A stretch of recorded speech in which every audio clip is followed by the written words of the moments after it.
ArangoDB, pourquoi? En fait, ArangoDB, c'est vraiment la base de données NoSQL à tout faire, ou presque, puisque elle est capable de gérer 3 modèles différents, à savoir des documents, du graphe et du clé-valeur. Et les trois sont stockés exactement de la même manière, c'est-à-dire en format JSON. Alors structurellement, les trois modèles sont stockés, gérés comme des collections de documents, de par leur stockage au format JSON. Autrement dit, le même principe que sous MongoDB. On a des documents, et qu'on fasse du graphe, du document ou de la clé-valeur, bon, c'est toujours des documents. Chaque document est identifié par un champ key, qui va être identifié en unique document au sein de la collection, et par un champ ID, qui va être identifié en unique de l'enregistrement au sein de la base de données. L'ID étant constitué du nom de la collection / la key. Voilà, je vais avoir une approche un peu plus fonctionnelle de la présentation d'ArangoDB qu'a eu mon prédécesseur. Donc, ça permet de gérer plusieurs problématiques à la fois avec un langage de manipulation des données unique qui offre des features, des fonctionnalités proches du SQL, qui s'appelle le AQL, à savoir ArangoDB Query Language. C'est vraiment ça la grosse force de ArangoDB, c'est que vous allez pouvoir interroger une base de données type document qui est liée à une base de données type graphe avec exactement le même langage.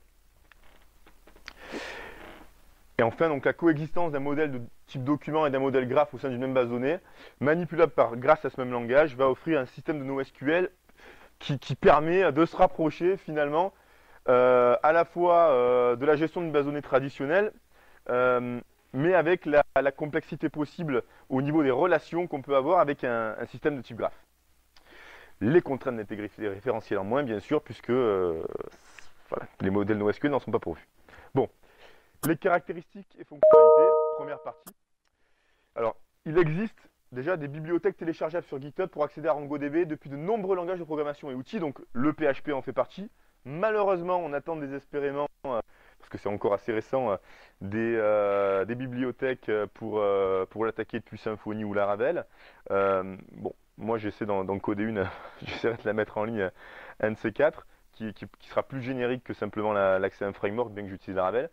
On peut aussi, donc il y a aussi des bibliothèques pour Node.js, pour Java, pour Python, pour Go, Ruby, Scala, .NET, Clojure, Elixir, Elasticsearch, Vertex, enfin bref. Il y a quand même de la matière.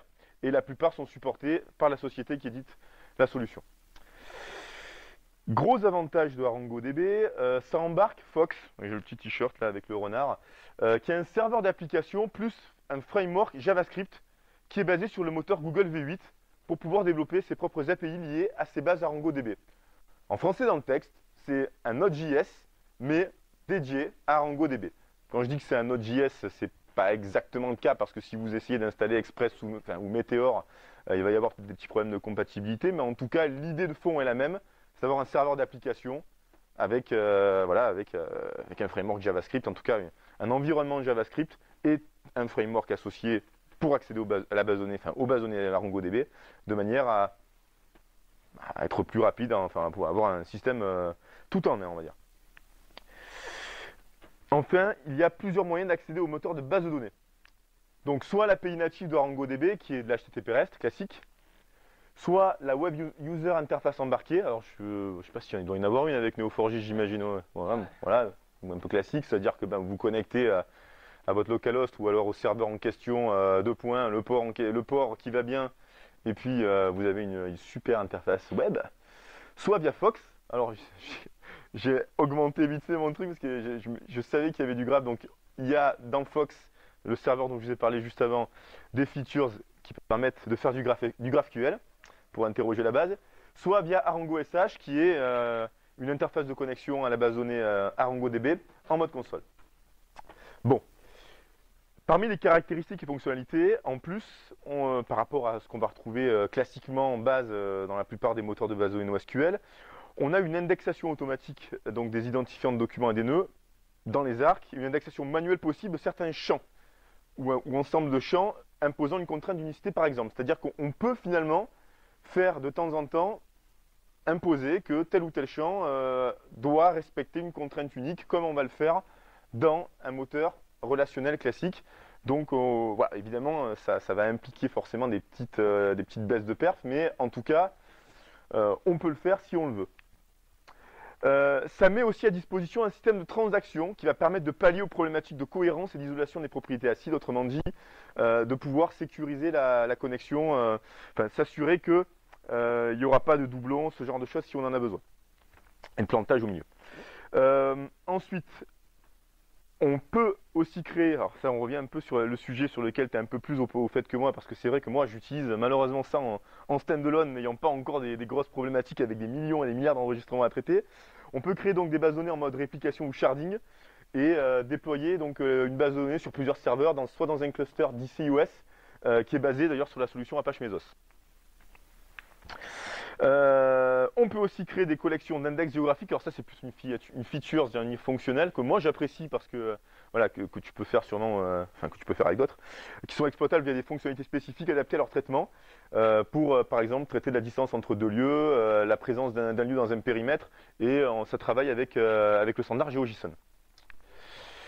Et côté performance, ça vaut quoi? Parce que bon, il est vrai que malheureusement on ne peut pas se targuer d'avoir je dirais la communauté ou l'ancienneté et la certitude de la longévité d'une boîte comme Neo4j, bien que c'est quand même assez pérenne, on va dire, en ArongoDB. Mais surtout, ils forcent pas mal, enfin, ils sont pas mal à même, je dirais, en bonne position côté performance. Alors, je vous fais un brief rapide. Je vais essayer d'utiliser cette feature de fou que j'ai, voilà, hop. Donc en fait là-haut, on a par couleur un mélange de couleurs des différents moteurs que ArongoDB a voulu comparer. Alors on a deux environnements ArongoDB, un ArongoDB Rocks parce que tout récemment ArongoDB a récupéré le moteur de base de données DBRocks qui est développé par Facebook et qui est un système clé-valeur qui permet à ArongoDB, donc c'est un moteur de stockage en fait, qui permet à ArongoDB d'aller un petit peu plus vite que le système, on va dire historique d'ArongoDB qui s'appelle MMFiles. On compare ça avec ce qu'est capable de faire MongoDB, Neo4j. Et alors pour la petite histoire, c'est un benchmark qui a été fait le 27 février 2018 et en partenariat renforcé avec les équipes de Neo4j. Pour jeter un coup d'œil, hein, vraiment, pour le coup. OrientDB, qui donc, comme l'a souligné tout à l'heure mon cher collègue, eh bien, mince, revient en arrière. OrientDB qui est en fait la solution SQL, NoSQL multimodèle la plus populaire, même si elle n'est pas hyper connue. Et enfin, comparé aussi avec eh bien, PostgreSQL en format relationnel et PostgreSQL en format JSON, puisqu'ils font aussi du JSON dans PostgreSQL, il faut le savoir. Donc en lecture seule, bon, comme ils le disent, less is better, c'est-à-dire que bon, on va dire que pour lorsque ArongoDB en RocksDB est à 100%, eh bien à l'ancienne version c'était 102, MongoDB est à 422% en termes de perf sur une lecture simple, Neo4j va être à 154%, et mince, je maîtrise vachement bien mon truc, et ainsi de suite.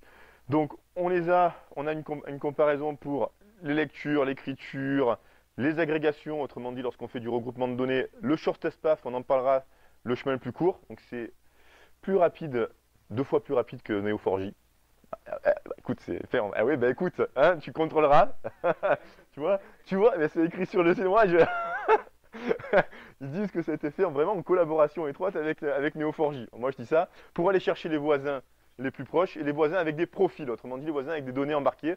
Et puis, alors par contre, en termes de memory usage, celui qui est devant tout le monde, c'est MongoDB. Non, qu'est-ce que je dis MongoDB? C'est PostgreSQL, puis PostgreSQL, MongoDB et ainsi de suite.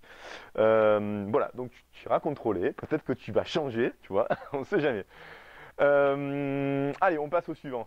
Je vais vous parler vite fait parce que tout à l'heure, alors voilà, ça c'était un micro-débat qu'on pourra avoir tout à l'heure ensuite. Le Cypher, le langage d'interrogation de la base de données graph Neo4j qui est très ASCII art. C'est exactement le mot qui... mais en fait, la lecture, c'est... moi, tu sais, je suis un vieux... je me tourne aussi un peu par vous, vous savez, bon, moi, je suis un peu un ancien. Hein, j'ai bientôt 40 balais. Et j'ai commencé en visuel basique, hein, pardon. Donc, c'était très verbeux. Le SQL, c'est très verbeux, et finalement, c'est vrai que me retrouver face à un langage d'interrogation de requête qui est hyper minimaliste, on va dire ça comme ça, hein, pour le coup, c'est vrai que c'est assez dérangeant pour moi. Donc, quand j'ai été face au AQL, donc le langage de requêtage de ArongoDB, ben, franchement, venant du SQL et de langage de programmation assez verbeux, je m'y suis assez facilement retrouvé.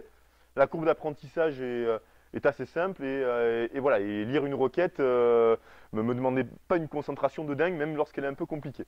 Bon, voilà. Donc, je vais vous montrer quelques exemples de requêtage en AQL. On va commencer par des lectures simples. Et on va faire même une comparaison à chaque fois avec une requête SQL, pour vous montrer un peu ce que ça donne en SQL et ce que ça donne en AQL. Avant toute chose, il faut que vous sachiez une chose, c'est que lorsqu'on va faire une requête en AQL, eh bien, on va utiliser des boucles for.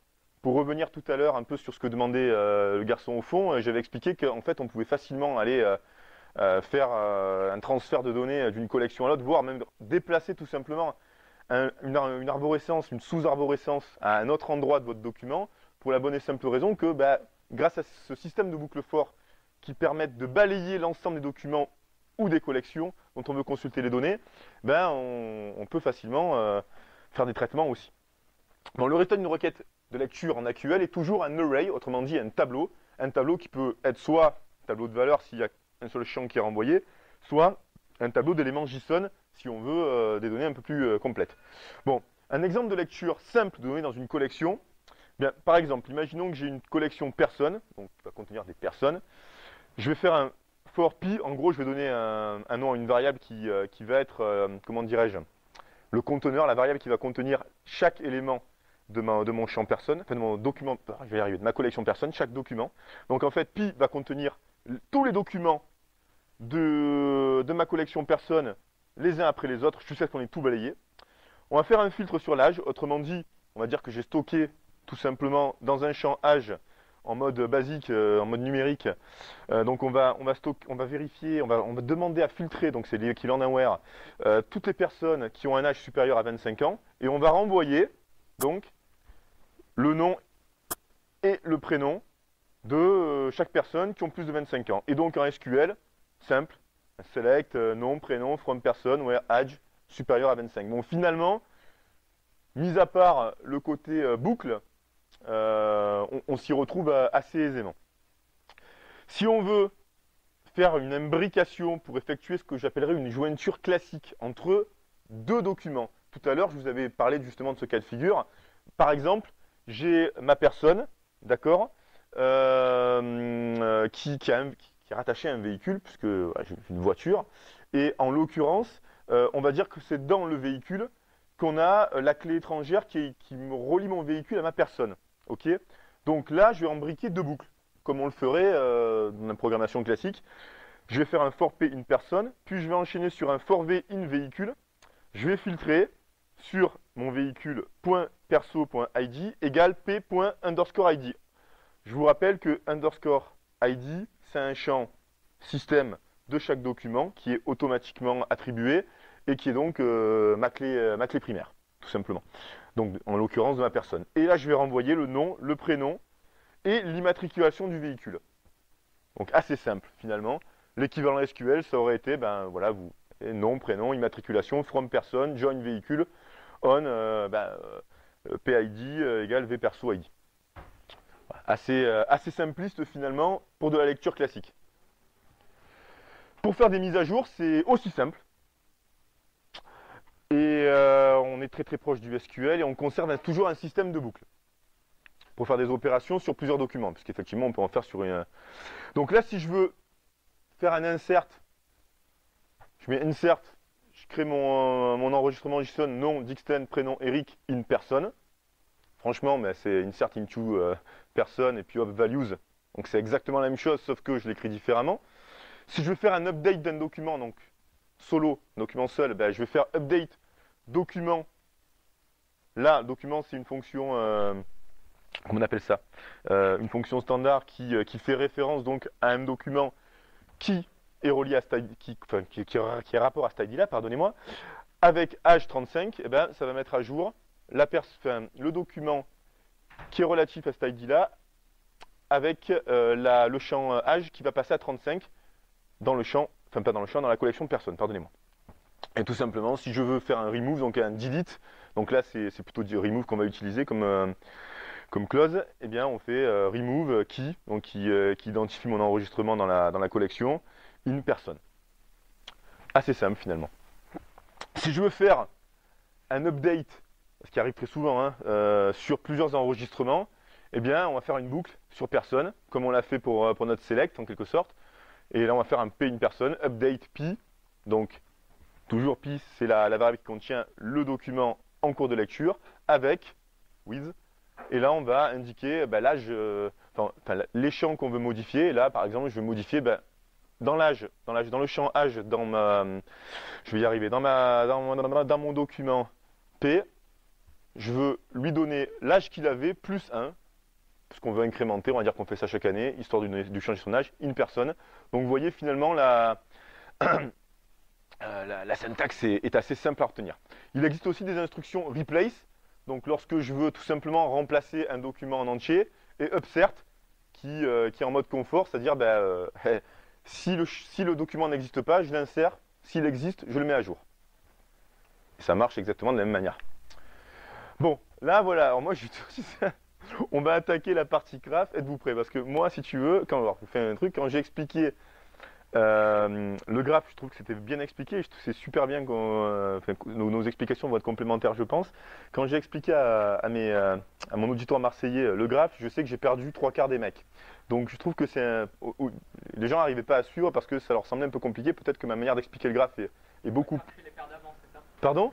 Tu les as peut-être perdus avant moi, ouais, c'est ça qui est bien. Moi, après, c'est vrai qu'à Marseille, je ne vais pas être méchant, hein. C'est filmé, vous me voyez les gars? Bon, bon, le niveau est, je dirais pas qu'il est bas, c'est pas le cas, mais en tout cas, il y avait pas mal de personnes dans l'auditoire qui étaient là, qui faisaient du PHP pour du PHP, et c'est vrai que quand on leur parle de graphes et que c'est des concepts qui ne sont pas forcément utiles dans leur quotidien, ils ont un peu mal à suivre. C'est la vérité, on va pas se mentir. Comme tu dis, il ne faut pas forcément avoir un doctorat, mais en même temps, si on n'a pas un peu, je dirais, bûché le sujet, c'est quand même pas simple. Donc, on va passer à la partie graphe. Comment requêter du graphe? Bon, déjà, cas d'école. Ah, je ressors mon petit. J'ai remarqué que quand j'étais là tout à l'heure, on ne voyait pas grand-chose. Alors, peu cher, vous qui êtes au fond, vous n'avez vraiment pas grand-chose. En gros, je vous explique, chaque point rose, c'est le nom d'une personne. Et chaque lien avec un petit texte, c'est la relation. Et j'ai fait en fait un micro-réseau de personnes avec des relations soit professionnelles, soit amicales. Voilà. Donc je suis au centre, c'est moi ici. Et voilà. Bon, bref. L'idée, c'est de vous montrer comment on requête avec le AQL sur ArangoDB. Ça vous permettra de faire une comparaison de ce qui vous plaît le plus finalement, parce que c'est un peu aussi l'idée. Donc une requête AQL dont le but est de parcourir un graphe est appelé traversal. C'est vrai c'est un terme qui doit exister aussi en Neo4j, non? Traverser. Des Slack sur lesquels je ne suis pas allé parce que du coup, ouais. il aurait fallu. Bon voilà, en gros, on part du principe que, on va dire terminologiquement, lorsqu'on parcourt un graphe, on fait un traversal. C'est un type de requête qui doit mentionner à minima donc un sommet. Un sommet, c'est quoi? C'est un nœud. Donc c'est bien, on est toujours dans les trucs. C'est en gros un champ propre. Donc là, le nœud, ça va être quoi? Ça va être l'ID d'un document et une ou plusieurs collections d'arcs ou edges. Autrement dit, alors c'est vrai qu'on n'utilise pas forcément la même terminologie. Je vais essayer de reprendre une ou plusieurs collections de relations. On va partir comme ça. À savoir qu'il est parfaitement possible de traverser donc plusieurs collections donc de relations différentes. Et chaque relation contient une donnée from et une donnée to. Alors, il est possible de mentionner une direction spécifique à parcourir à travers les nœuds du graphe et une profondeur de recherche, donc comme chez toi, classique, s'il n'y avait pas ça, ça ne servira à rien, on est d'accord. On peut indiquer un nombre minimum ou maximum de sommets à parcourir pour atteindre les informations souhaitées. Voilà, je ne vais pas épiloguer. Il est possible de récupérer les chemins parcourus pour atteindre là où les informations souhaitées, en plus de celle-ci. C'est aussi une feature dont tu as parlé tout à l'heure. Et une requête de type traversal peut aussi s'appuyer soit sur un ensemble donc, de collections de relations données, soit sur une entité ArangoDB de type graph. C'est-à-dire que ArangoDB permet tout simplement de... Alors, je ne l'ai pas encore fait en mode comment dirais-je, syntaxique. On peut le faire via l'interface web. Vous avez un environnement qui vous permet de déterminer des arcs, des relations, enfin, je vais y arriver, des nœuds et des relations que vous voulez voir liées entre elles. Pouf, ça vous génère une sorte de noyau qui va pouvoir être interrogeable en AQL et aussi une visualisation de ce type-là.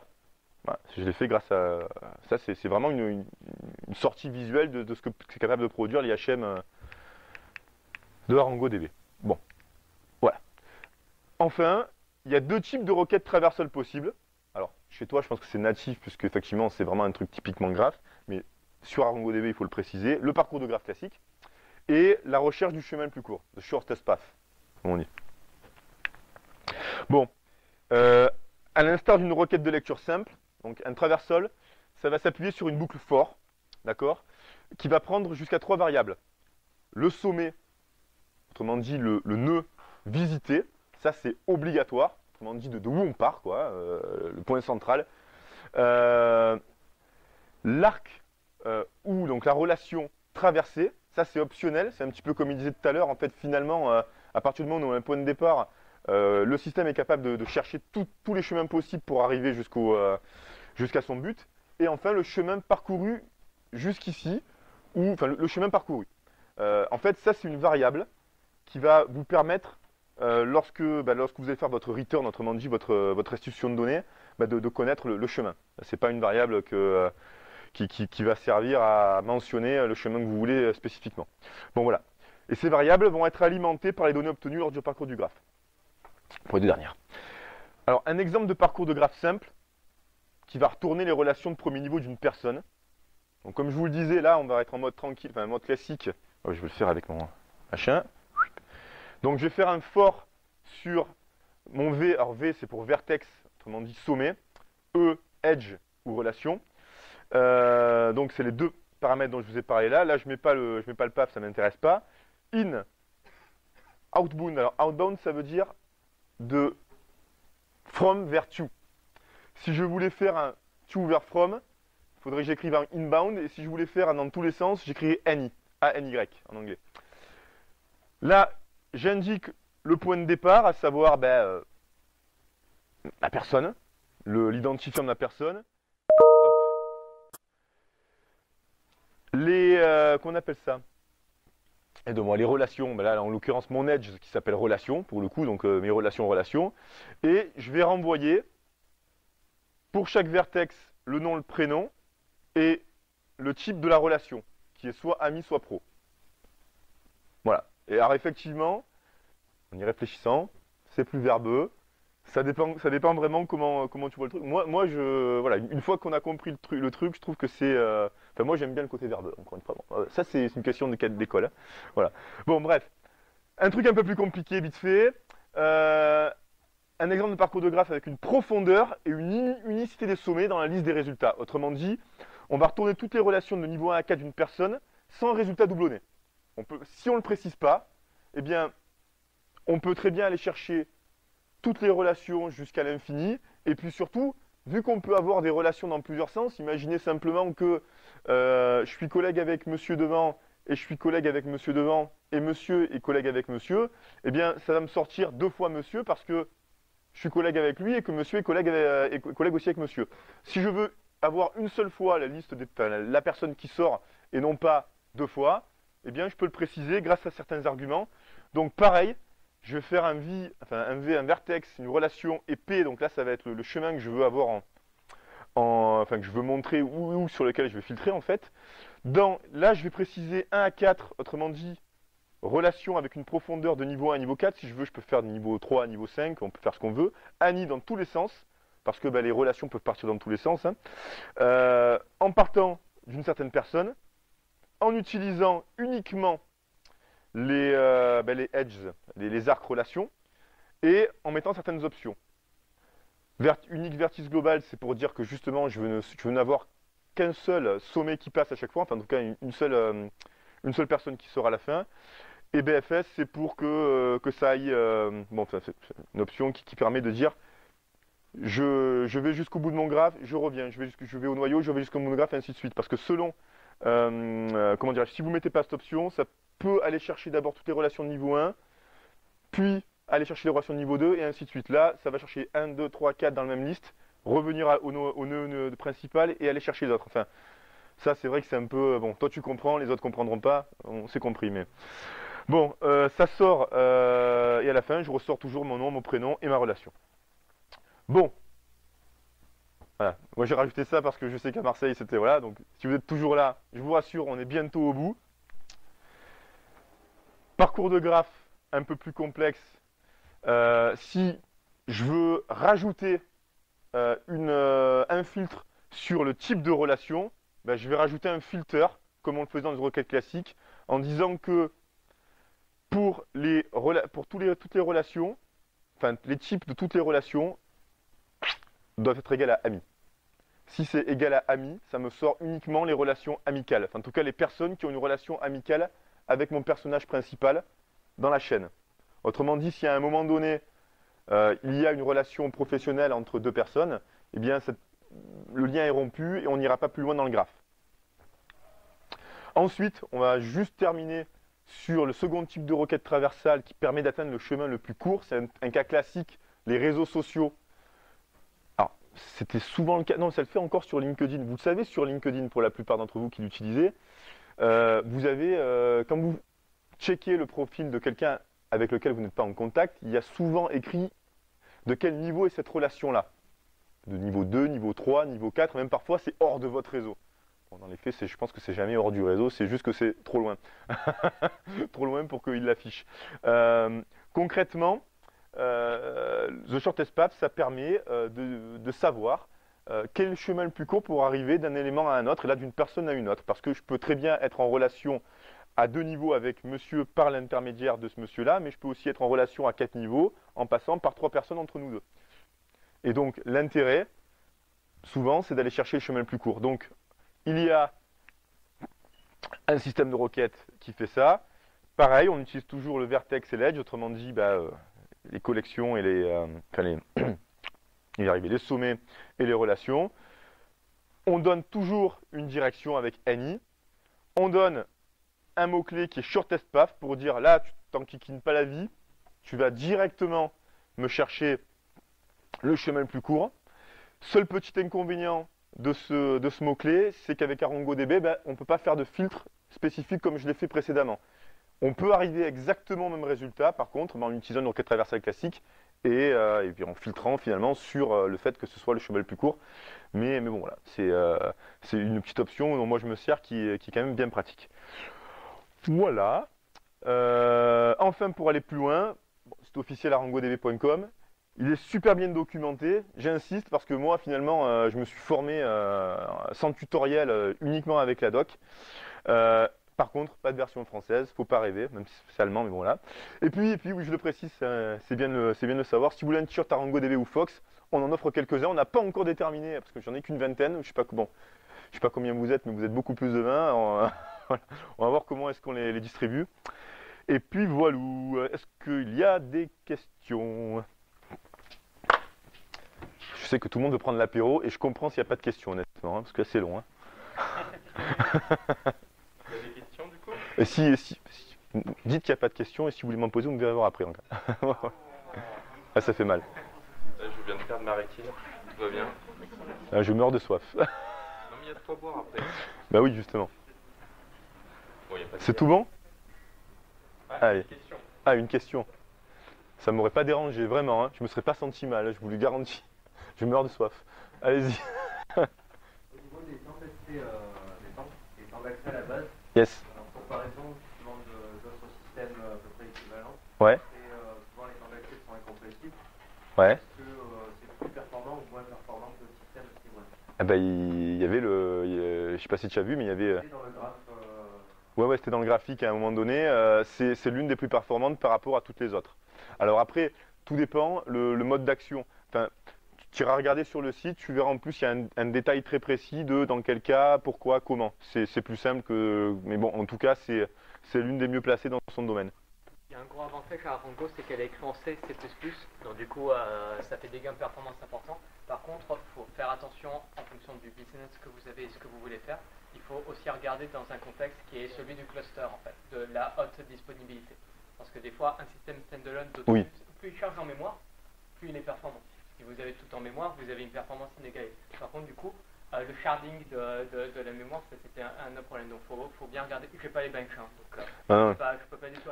Peut-être que ça en fait partie d'ailleurs sur le bench. La seule chose à faire, c'est regarder bien ça parce qu'à mon avis, vous voudrez au moins avoir un peu de HA si vous partez sur des gros systèmes en production. Très bien, merci, pas de souci. Une dernière question peut-être? On va voir un coup. Merci Ouais. d'être venu. Merci.